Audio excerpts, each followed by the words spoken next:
السلام عليكم ورحمة الله وبركاته. طلبة وطالبات الصف الأول الإعدادي، أهلا بكم في الدرس الثاني من دروس الهندسة. هنتابع مع بعض في الدرس ده العلاقات بين الزوايا. أول حاجة معايا الزاويتان المتقابلتان بالرأس.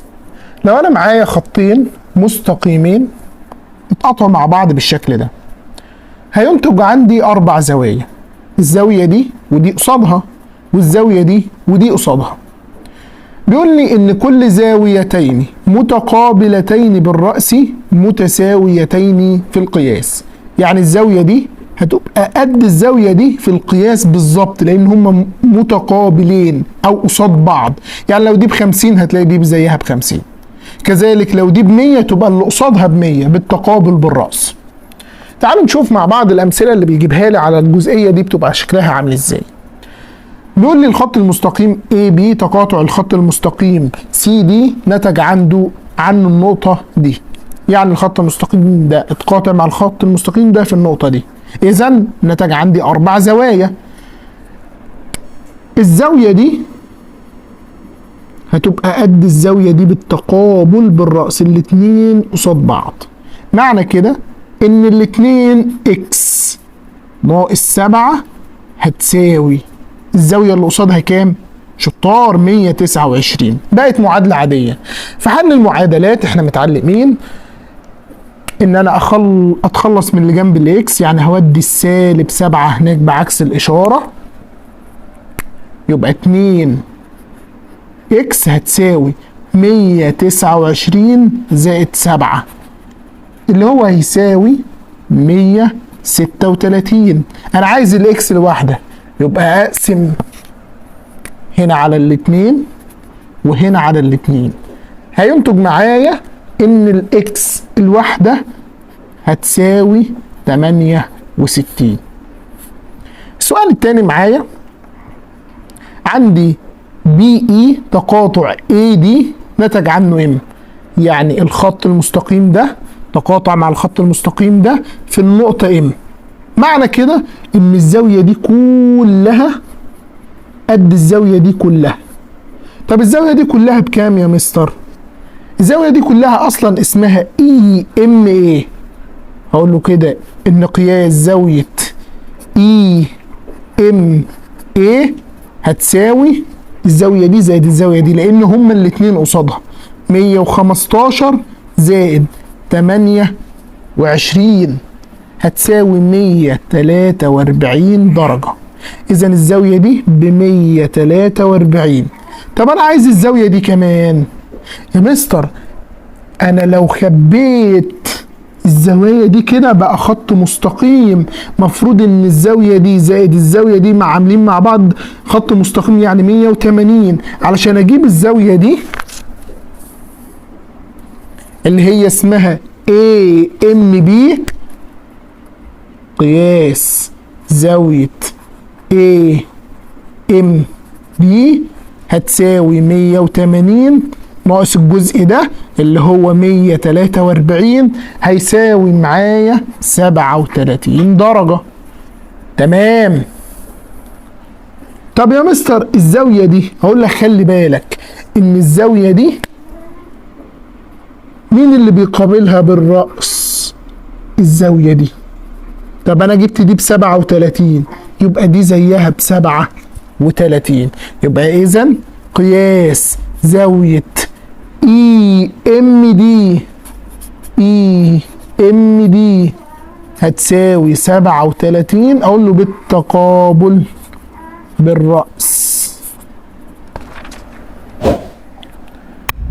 ندخل على الجزئية الثانية من درس النهارده، وهي حاجة دايما بتيجي في الامتحانات بتاعة نص السنة وبتفضل ثابتة معاك في الرياضة. وعايز أوضح حاجة صغيرة، إن دايما الرياضيات مبنية على بعضها من أول ابتدائي لحد إن شاء الله لما تدخل كلية هندسة وتكون مهندس قد الدنيا. بيقول لي مجموع قياسات الزوايا المتجمعة حول نقطة واحدة تساوي 360 درجة. أنا عايزك تحفظها. مجموع قياسات الزوايا المتجمعة حول نقطة واحدة تساوي 360 درجة. يعني ايه يا مستر؟ انا عندي مجموعة من الخطوط المستقيمة والشعاع متجمعين حول نقطة في النص. لما اجي اجمع الزوايا دول كلهم هم عاملين شكل دايرة، هلاقي ان مجموعهم 360 درجة. تاني، عندي مجموعة من الخطوط متجمعين حول نقطة واحدة. لو جمعت الزاوية دي ودي ودي ودي ودي ودي ودي هلاقيهم كلهم ب 360 درجة. يبقى مجموع قياسات الزوايا المتجمعة حول نقطة واحدة بتساوي 360 درجة. تعالوا نشوف الأمثلة بتاعتنا هنا بتيجي ازاي. مديني زاوية دي بكام؟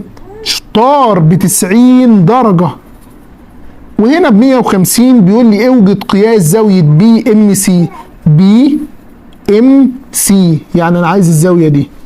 هقول له بما ان مجموع قياسات الزوايا المتجمعة حول نقطة واحدة تساوي 360 درجة، اقول له يبقى اذا قياس زاوية بي ام سي هيساوي 360 ناقص، هجمع الاتنين دول مع بعض يبقى 90 زائد 150. اقول له الكلام ده كله بيساوي 360 ناقص 90 زائد 150، هلاقيهم هيطلعوا معايا ب 240. لما اجي اطرحهم من بعض الناتج هيبقى معايا 120 درجة.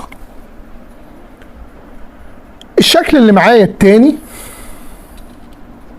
مديني الزاوية دي ب50، الزاوية دي ب140، دي ب100، وعايز اعرف الزاويتين دول. بس خلي بالك حاطط لك فيهم نجمتين، معنى كده ان الزاويتين قد بعض. يعني لو جبت الزاوية دي كلها وقسمتها على الاتنين هقدر اجيب الزاوية الواحدة. هو عايز قياس زاوية AMB اللي هي دي.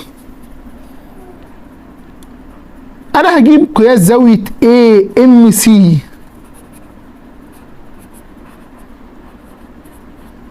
هتساوي 360 ناقص، هجمع دي زائد دي زائد دي، 140 زائد 50 زائد 100، يبقى 360 ناقص 150 بقوا 150، 100 زائد 50 بقوا 150 زائد 140 هيطلعوا 290. 360 ناقص 290 هتطلع معايا ب70. بس دي الزاوية دي كلها، وانا عرفت ان الزاوية دي قد الزاوية دي، يبقى اقول له يبقى اذا قياس زاوية AMB هتساوي 70 على الاتنين، يعني هتساوي 35 درجة. في المثال اللي بعد كده بيقول لي اوجد اكس. مديني الزاوية دي ب110، دي ب5 اكس، الزاوية دي ب2 اكس ناقص 1، والزاوية دي ب90 درجة. المفروض لما اجمع الزوايا دول كلهم يدوني 390، يعني 2 اكس ناقص 1 ادي اول زاوية، زائد 5 اكس زائد 110 زائد 90، المفروض الكلام ده كله بيساوي 360. اجمع اللي شبه بعض، 2 اكس و5 اكس بقوا 7 اكس، اشطب على اللي انا جمعته عشان ما اتلخبطش. 110 زائد 90 200، 200 ناقص 1 يبقى 199 بيساوي 360. بقت معادلة، اودي ال 199 بعكس الاشارة، يبقى ال7 اكس هتساوي 360 ناقص 199، يبقى ال7 اكس هتساوي 161. اقسم هنا على 7 وهنا على 7، 7 هتروح مع ال7 و161 على ال7 هلاقي فيها ال23، يبقى اذا الاكس بتساوي 23. السؤال الرابع معايا عايز اعرف اكس. خلي بالك ان دول خطين مستقيمين متقاطعين، معنى كده ان الزاوية دي كلها قد الزاوية دي. معنى كده ان الاكس زائد ال70 مفروض ان هي بتساوي 120. اقول له كده بالتقابل بالرأس. دايما اوضح ان انا فاهم، كأني بشرح لحد زميلي وانا فاهم الجزئية بتقول ايه. يبقى الاكس هتساوي، اودي دي بعكس الاشارة، يبقى 120 ناقص 70، يبقى الاكس هتطلع معايا ب50. وكده خلصت المثال بتاعي. لحد هنا نكون وصلنا مع بعض لنهاية الحلقة والدرس الثاني من دروس الهندسة. الواجب بتاعنا هو تمارين 15 في كتاب المعاصر، واي حد تكون فيه مثال او مسألة واقفة معاه يبعت لي وهحلها وانزلها في فيديو مخصوص ليه. السلام عليكم ورحمة الله وبركاته.